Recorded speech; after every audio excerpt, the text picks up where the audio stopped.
மீனாவுக்கு அந்த இடத்துலயே விஷயத்தை கேள்விப்பட்டதும் அவங்க வாயாலேயே உண்மை வெளிவந்ததை பார்த்ததும் இதெல்லாம் பார்த்துட்டு சும்மா இருக்க முடியல. அதனால ரோஹிணியை போட்டு அடிக்கவும் செய்கிறாங்க. ரோஹிணி கீழே விழுந்தாலும் சரி, ஆனால் மீனாவுக்கு இருக்க கோபம் குறையவே இல்லை. மீனா கிட்ட கிளம்பி வந்து நின்று இங்கே ரோஹிணி பெரிய மன்னிப்பும் கேட்டு காலில் விழுந்து கெஞ்சவும் செய்கிறாங்க தான் வாழ்க்கைக்காக. ஆனால் மீனா அது எதையுமே இங்கே காது கொடுத்து கேட்க தயாராக இல்லை. மீனா கொஞ்சம் ரோஹிணி சொல்ல வரதை கேளுங்க மீனா அப்படின்னு பக்கத்தில் மகேஸ்வரியும் சொல்ல, யாரும் என்கிட்ட எதுக்காகவும் காரணத்தை பேசவே கூடாது, அமைதியாயிருங்க அப்படின்னு சொல்லிட்டு மீனா தான் பேசிக்கிட்டு இருக்காங்க.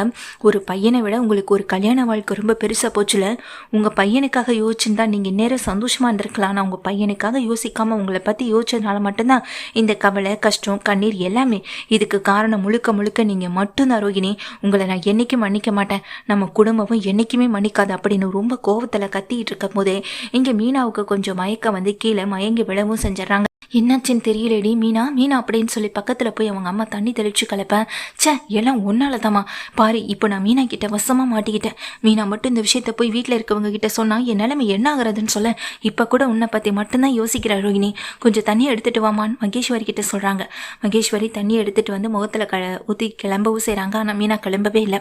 கையை பிடிச்சு பார்த்தா இப்போ தான் அவங்களுக்கு விஷயமே தெரியுது, மீனா கர்ப்பமாக இருக்கான்ற விஷயத்த இங்கே ரோஹினியோடைய அம்மாவே கண்டுபிடிக்கிறாங்க. மீனா கர்ப்பமாக இருக்காடி அப்படின்னு சொன்னதுமே இதை கேட்ட ரோஹிணிக்கு இன்னும் பெரிய அதிர்ச்சி ஆகுது. என்னம்மா சொல்ற அப்படின்னு கேட்க, ஆமாடி மீனா கர்ப்பமா இருக்கா அப்படின்னு சொல்லிடுறாங்க. இதை கேட்டதும் மகேஸ்வரியும் சந்தோஷப்பட, இப்போ என்னடி பண்றது, மீனா கர்ப்பமா இருக்காங்க, இந்த நல்ல விஷயத்தை பத்தி அவங்க கிட்ட பேசுறதா இல்லை உன்னை பத்தின விஷயம் தெரிஞ்சு போச்சு இதனால கவலைப்படுறதா, எனக்கு என்ன பண்றதுனே புரியலடின்னு சொல்லும்போது அதுக்கு ஒன்னே ரோஹிணி சொல்றாங்க, அம்மா மீனா கர்ப்பமா இருக்க விஷயம் மீனாவுக்கே தெரியக்கூடாது அப்படின்னு சொல்ல, என்ன பேசிக்கிட்டு இருக்க ரோஹிணி, அது எப்படி தெரியாம இருக்கும் அப்படின்னு சொல்லிட்டு இருக்காங்க. அதுக்கு உடனே இங்க ரோஹிணி சொல்கிறாங்க, மீனா இப்போ மயக்க நிலைமையில தானே இருக்கா, அதுவும் இல்லாமல் மீனா கிட்ட நான் தனியாக எல்லாத்தையும் பற்றி பேசிக்கிறேன். மீனா கர்ப்பமாக இருக்க விஷயம் தெரிஞ்சதுன்னா வீட்டில் நடக்கிற நல்ல விஷயங்கள் நிறையவே மாறும். அப்புறம் ஆண்டிக்கு என் மேலே இருக்க கோவம் குறையாது, திரும்ப என்னை ஃபோர்ஸ் பண்ண ஆரம்பிச்சிருவாங்க. அதுவும் இல்லாமல் குழந்தை விஷயத்தை பற்றி என்னை தினந்தனை கேட்டு என்னை டார்ச்சர் பண்ணுவாங்க. முக்கியமாக இங்கே இருக்க நிலப்பத்திரம் முக்கியமாக என் மீனா கைக்கு வரும் அப்படின்னு சொல்ல, நீ எல்லாம் ஒரு பொண்ணா, உன்னை பெற்றதை நினச்சி நான் அசிங்கப்படுறேன். இப்போ கூட உன் கண்ணு முன்னாடி மயங்கி கிடக்கிற மீனாவுக்காக யோசிக்காம உனக்காக மட்டுமே யோசிச்சுட்டு இருக்கல. உன்னை பற்றி மீனா எல்லா உண்மையும் தெரிஞ்சிட்டா. இதெல்லாம் எப்படி நடக்கும், உன் வாழ்க்கையில் எப்படி நடக்கும் ரோஹிணி அப்படின்னு கோவத்தில் திட்டுறாங்க. மீனா கண் முழிக்கிறாங்க. அப்போதான் அப்போ உடனே ரோஹிணியும், மீனா மீனா உங்களுக்கு எதுவும் இல்லை மீனா, முதல்ல கிளம்புங்க மீனா அப்படின்னு சொல்ல மீனா கிளம்பி நிற்கிறாங்க. மீனா என்னாச்சு மீனா, உங்களுக்கு ஒன்றும் இல்லையே அப்படின்னு சொல்லி கேட்க, இங்கே பாருங்க ரோஹிணி, இனி நான் ஒரு நிமிஷம் கூட தாமதிக்க மாட்டேன். இந்த விஷயத்தை இப்போவே நான் அவர்கிட்ட போய் சொல்கிறேன் அப்படின்னு சொல்லி ரொம்ப கோவமாக இங்கேருந்து கிளம்ப, மீனா கொஞ்சம் நான் சொல்ல வரதை கேளுங்க மீனா, என்னுடைய நிலைமையிலேருந்து கொஞ்சம் யோசிச்சு பாருங்க. கல்யாணம் ஆகி புருஷனை இழந்து வயிற்றுல குழந்தையோட இருந்து ஒரு பொண்ணோட ஆசையும் கனவையும் லட்சியத்தையும் கொஞ்சமாவது யோசிச்சு பாருங்க மீனா அப்படின்னு சொன்ன உடனே மீனா நின்று திரும்பி பார்க்குறாங்க.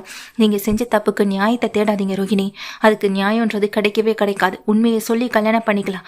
நீங்கள் ஒரு குழந்தைக்கு அம்மாவா இருக்கீங்க, அதனால கல்யாணம் பண்ணக்கூடாதுன்னு நான் சொல்லவே இல்லையே.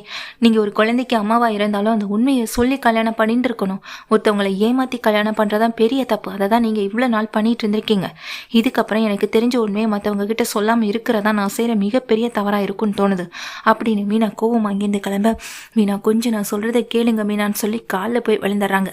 அதெல்லாம் பார்த்துட்டு நிற்கிற அவங்க அம்மாவுக்கு கோவம் வரத்தான் செய்யுது. நேராக கோவமாக பக்கத்தில் வரவும் செய்கிறாங்க இங்கே ரோஹினுடைய அம்மாவும். என்ன தண்ணி எடுக்க மீனாவை ரொம்ப நேரமாக ஆளையிருக்கானோ அப்படின்னு சொல்லிட்டு அங்கே இருக்க பாட்டி முத்து எல்லாருமே வராங்க. வந்து பார்த்தா இங்கே மீனா அவங்க கூட பேசிக்கிட்டு இருக்கதை பார்த்ததும், அட கிறிஷோட பாட்டி இவங்க இங்கே வந்தாங்க அப்படின்னு பக்கத்தில் வந்தா, என்னாச்சு மீனா, ஏன் ஒரு கோவமாக பேசிக்கிட்டு இருக்க, என்ன நடக்குது, பார்லரம்மா என்னாச்சு அப்படின்னு சொல்லி கேட்குறாங்க. அது அப்படின்னு இங்கே மீனா விஷயத்த சொல்ல வரும்போது, அது ஒன்றும் இல்லைப்பா, கொஞ்சம் நேரத்துக்கு முன்னாடி மீனா தண்ணி எடுக்க வரும்போது எங்கள் மயங்கி விழுந்துட்டான் அப்படின்னு சொல்ல, ஐயோ மீனா உனக்கு எதுவும் இல்லையே, என்னாச்சு, காலையிலேயும் சாப்பிடாம வந்தல, கோவிலுக்கு வரணும் தெரியும், சாப்பிட்டு வர வேண்டியதானு அங்கே அண்ணாமலையும் சொல்லி திட்டுறாங்க. முத்து திட்டுறாங்க. இல்லைடா அவள் விரதம் இருக்காடான்னு எங்கள் பாட்டியும் சொல்ல, ஒருவேளை சாப்பிடாம இருந்ததுக்கே இந்த காலத்து பிள்ளையெல்லாம் இப்படி மயங்கி விழுந்தா எப்படின்னு சொல்ல, அது ஒன்றும் இல்லைங்கம்மா, இங்கே மீனா மயங்கி விழுந்தது சாப்பிடாம இருந்ததுக்காக கிடையாது. மீனா இப்போ முழுகாமல் இருக்கா அப்படின்ற விஷயத்த இங்கே ரோஹினுடைய அம்மா எல்லார்கிட்டையும் சொல்ல, இதை கேட்டு அத்தனை பேரும் சந்தோஷப்படுறாங்க. இங்கே விஜயாவை தவிர அண்ணாமலை இப்படி எல்லாருமே ரொம்ப சந்தோஷப்பட, பாட்டியும் நம்ம கோவிலுக்கு வந்த நேரம் நல்லதே நடக்குது பார்த்தீங்களா அப்படின்ற மாதிரி பாட்டியை சொல்ல, அப்போது எங்கள் மீனாவும் பார்த்துட்டே இருக்காங்க.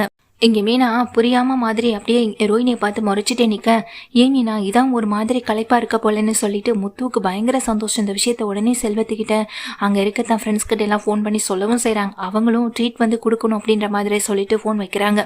முத்து ரொம்ப சந்தோஷமாக வீட்டுக்கு எல்லாருமே கிளம்பி போக, உள்ளே போன பாட்டி உடனே ஜீனி சக்கரைன்னு எல்லாத்தையும் எல்லாருக்கும் கொண்டு வந்து கொடுக்கறது மட்டும் இல்லாமல் தன்னுடைய நிலப்பத்திரத்தையும் கையோடு எடுத்துகிட்டு வராங்க. இது இங்கே இருக்க நிலத்தோடைய பத்திரம் அப்படின்னு சொல்லிட்டு முத்துமீனா கையில் கொடுக்குறாங்க. என்னத்த இப்போ எதுக்கு அவங்க கையில் இதை கொடுக்கணும்னு சொல்ல, அதான் நான் சொன்னேன்ல, இந்த வீட்டுக்கு யார் மூலமாக முதல் வாரிசு இந்த வீட்டுக்கு வருதோ அவங்களுக்கு தான் அந்த நிலத்தை பத்திரத்தை நான் கொடுக்குறதா சொல்லியிருந்தல அப்படின்னு சொல்ல, அப்பயும் மீனா அதிர்ச்சி தாங்க முடியாமல் அந்த ரோஹினியை பார்த்து முறைச்சபடியே நிற்க, இல்லை குழந்தை பிறந்ததுக்கு பிறகு தான் எதுவாக இருந்தாலும் செய்யணும். ஏன் அதுக்கு முன்னாடி இங்கே ரோஹினியே இன்னும் குழந்தைக்கு அம்மாவாகவே ஆகலை, அவளால் எப்படி திடீர்னு இன்னொரு குழந்தைக்கு உடனே அம்மாவாக ஆக முடியும் அப்படின்னு சொல்லிட்டு இங்கே பாட்டியை சொல்லி திட்டுறாங்க. ரோஹினியை பார்த்து இங்கே நின்றுகிட்டு இருக்க விஜயாவும் மறைக்க, அப்போ அங்கே நின்றுட்டு இருக்க முத்துக்கு ரொம்ப சந்தோஷமா இருக்கு. அதெல்லாம் ஒன்றும் வேணாம் பாட்டி அப்படின்னு சொல்லும்போது அதுக்கு மீனாவும் இங்கே பார்த்துட்டே நிற்கிறாங்க. என்ன மீனா, நீ எதுக்கு இப்படி பேயறிஞ்ச மாதிரி உட்காந்துருக்க, என்ன ஆச்சு ஏதாச்சுன்னு ஏதாவது சொன்னாதானே தெரியும் அப்படின்னு சொல்ல, உடனே அங்கே நின்றுட்டு இருக்க ரோஹினி சொல்கிறாங்க, ஆண்டி அதெல்லாம் ஒன்றும் பிரச்சனை இல்லை, எங்களால் இங்கே சம்பாதிச்சு எதுவாக இருந்தாலும் செய்ய முடியுன்ற நம்பிக்கை இருக்கு. முத்துவும் மீனாவும் தானே இப்போ ரொம்ப கஷ்டப்பட்டு இருக்காங்க, அவங்களுக்கு தான் இது ரொம்ப உதவியாக இருக்கும். அதனால் அந்த நிலத்து பத்திரத்தை இங்கே முத்து மீனாவே வச்சுக்கிட்டுமே அப்படின்னு சொல்ல, இதை பார்த்துட்டு இங்க மனோஜ் ரோஹினியை பார்த்து முறைக்கிறாங்க. ரோஹினி பயந்த மாதிரி நிற்கிறாங்க. அப்போ மீனாவும் முறைச்ச மாதிரி உட்காந்துருக்க, முத்து கையில் விடாப்படியே அந்த நிலத்தோட பத்திரத்தை எங்கள் பாட்டி கொடுக்க, அதெல்லாம் பார்த்து முறைச்சி பார்த்தபடி விஜயா நிற்கிறாங்க. ரோஹினி மேலே இருக்க எங்கள் விஜயாவுக்கு கோவம் அதிகமாகுது. ஏன்னா அவள் முதல்ல இங்கே கர்ப்பமாக இருந்திருந்தானா நேரம் குழந்தையும் பிறந்திருக்கும், நிச்சயமாக அவளுக்கு இது கிடச்சிருக்குன்னு சொல்லி நினச்சிட்டு இருக்கும்போது உன்னுடைய மனசில் நினைக்கிறது எனக்கு கேட்குது விஜயா. இந்த நிலத்து பத்திரம் எப்படியாவது மனோஜுக்கும் ரோஹினிக்கும் கிடைக்கணும்னு தானே நினச்சேன். அதுக்கு நீ தானே காரணம். நீ தான் நடந்த பிரச்சனையெல்லாம் காரணம் காட்டி அவங்க 2 பேரையும் பிரித்து வச்சிருந்தேன். இப்போ திடீர்னு குழந்தை வேணும்னா எப்படி வரும் அப்படின்னு அங்கே அண்ணாமலைங்க விஜயாவை பார்த்து திட்டம் செய்கிறாங்க. இதெல்லாம் விஜயாவுக்கு ஒரு பாடம்டா. அவள் வாழ்க்கையில் என்னதான் பாடம் கற்றுக்கிட்டாலும் அதை அவள் வாழ்க்கையில் செயல்படுத்த போகிறதே கிடையாது. கடைசி வரைக்கும் தான் என்ன நினைக்கிறோமோ அதைத்தானே அவள் செய்யவும் போய் செய்வான். அவங்க நினைக்கிறது தான் அவங்களுக்கு நடக்கும் அப்படின்னு பாட்டியும் சொல்லிட்டு போக, நான் ரொம்ப சந்தோஷத்தில் இருக்கேன். மீனாவுக்கு குழந்தை பிறக்கிற வரையும் இனி பார்த்து ஒன்று நானே செய்ய போகிறேன் அப்படின்னு பாட்டி சொல்கிறாங்க. ஆனால் மீனாவுடைய மனசு ஒரு மாதிரி இருக்க, அப்போ எல்லாருமே அந்த இடத்த விட்டு போக, முத்து வந்துட்டு என்னாச்சு மீனா, நீ எதையும் நினச்சி கவலைப்படுற, ஆனால் எதுன்னு தான் எனக்கு புரிய மாட்டுது. மேலே மாடியில் ரூம் கட்டணுமே, அப்போ நம்ம இன்னும் ரூம் கட்டலை வீடு கட்டலை, அதுக்குள்ளே குழந்தைன்னு வந்துட்டுனா அதோட செலவுகளை பார்த்துக்கணுமேனு கவலைப்பட்டுட்டு இருக்கேன்னு சொல்லி கேட்க, சச்சா அதெல்லாம் ஒன்றும் இல்லைங்க, குழந்தைய பற்றின யோசனை எனக்கு இப்போதைக்கு எதுவுமே வரலை அப்படின்னு சொல்ல, வேறு எதை தான் யோசிச்சுட்டு இருக்கேன்னு சொல்லி கேட்குறாங்க. மீனா சொல்கிறாங்க, இத்தனை நாளாக கிருஷோட அம்மா யாருன்ற கேள்விக்கு எனக்கு விடை கிடச்சிருச்சு அப்படின்னு சொல்ல, என்ன சொல்கிற மீனா அப்படின்னு கேட்க, எனக்கு என்னமோ இந்த கோவிலுக்கு வந்தால் ஏதாவது உண்மை வெளியே வரும்னு அன்னைக்கே சொன்னீங்கல்ல, அது எனக்கு தெரிஞ்சிருச்சு அப்படின்னு சொல்கிறாங்க. இதெல்லாம் கேட்ட முத்து என்ன மீனா சொல்கிறா அப்படின்னு அந்த ரூம்குள்ளே உட்காந்து பாட்டி வீட்டில் இருக்க ரூம்குள்ளே உட்காந்து கேட்குறாங்க. அப்போ மீனா சொல்கிறாங்க, ஆமாங்க இன்னைக்கு நான் கிருஷோட அம்மாவை பார்த்தேன் அப்படின்னு சொல்கிறாங்க.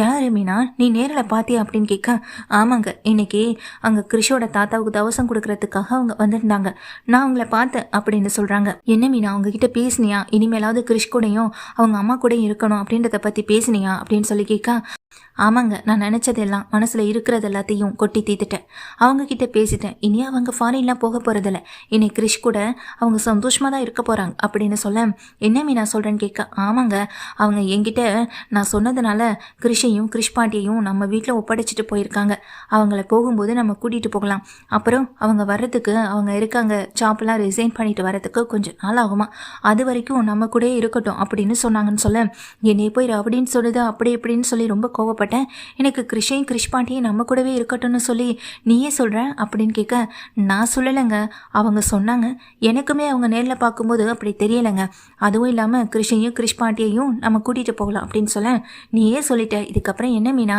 நம்ம கூட்டிகிட்டு போகலாம், அப்பா கிட்ட ஒரு வார்த்தை சொல்லிடுறேன்னு சொல்லிட்டு வெளியே போய் அப்பா கிட்ட சொல்ல, இது கேட்ட எங்கள் ரோஹினிக்கு ரொம்ப பதர்ச்சியாக இருக்குது.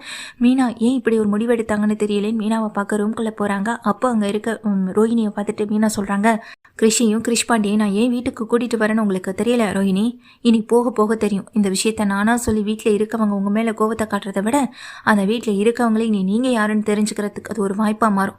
நிச்சயமாக உங்கள் அம்மாவும் கிருஷும் என் கூட வரத்தான் போகிறாங்க, அந்த வீட்டில் இருக்க தான் போகிறாங்க, நிச்சயமாக அதுதான் நடக்க போகுது அப்படின்னு சொல்கிறாங்க. இப்போது மீனாவுக்கும் வந்துட்டு கர்ப்பமாக இருக்கா, அவள் சந்தோஷமாக இருக்கான்றதை தாண்டி தான் மாட்டிக்க போகிறோன்ற பயம் இங்கே அவங்களுக்குள்ளே ஓடுது. ஆனால் இங்கே விஜயா வந்துட்டு இந்த ரோஹினி ஏன் இன்னும் கர்ப்பமாகலை, அவளுக்கு ஏன் குழந்தை பிறக்கலை, அவளை முதல்ல டெஸ்ட்டுக்கு நம்ம கூட்டிகிட்டு போகணும் அப்படின்ற ஒரு முடிவோடு அவங்க இருக்காங்க.